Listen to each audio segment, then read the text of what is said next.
So we are sharing the case of this 45-year-old male who presented with a subluxated 3-piece IOL in his right eye.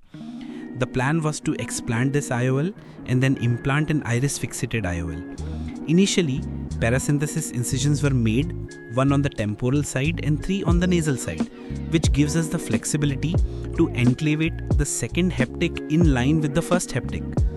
Viscoelastic was used to fill the anterior chamber.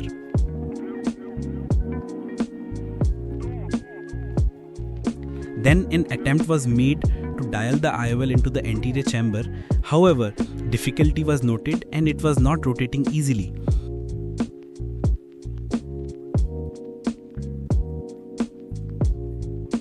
So a Sinskey hook was hooked under one of the IOL haptics, and through the side port incision, the haptic of IOL was grasped with a microforceps to prevent it from falling into the vitreous cavity.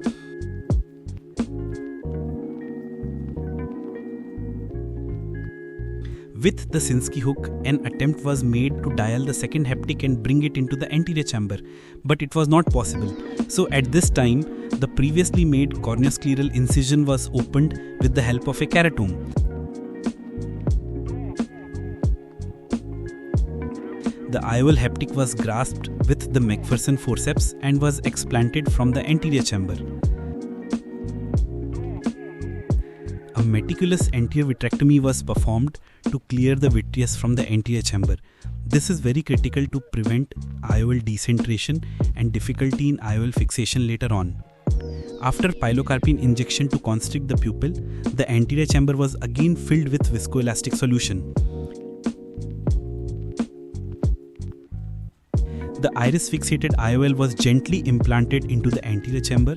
First it was placed over the iris and then it was rotated into its final horizontal position.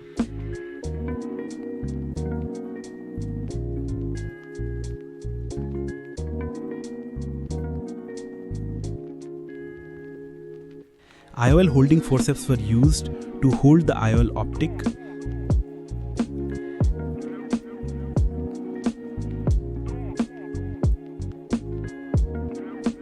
And then with a 26 gauge cannula, one of the haptics was enclavated on the one side, ensuring that sufficient tissue is captured by the IOL haptics. Viscoelastic was injected again.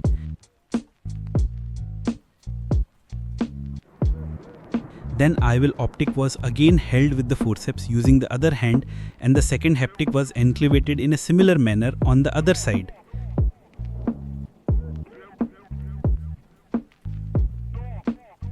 IOL optic was then gently nudged behind the pupillary margin of the iris.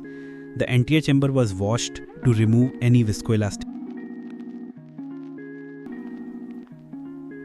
and an air bubble was injected.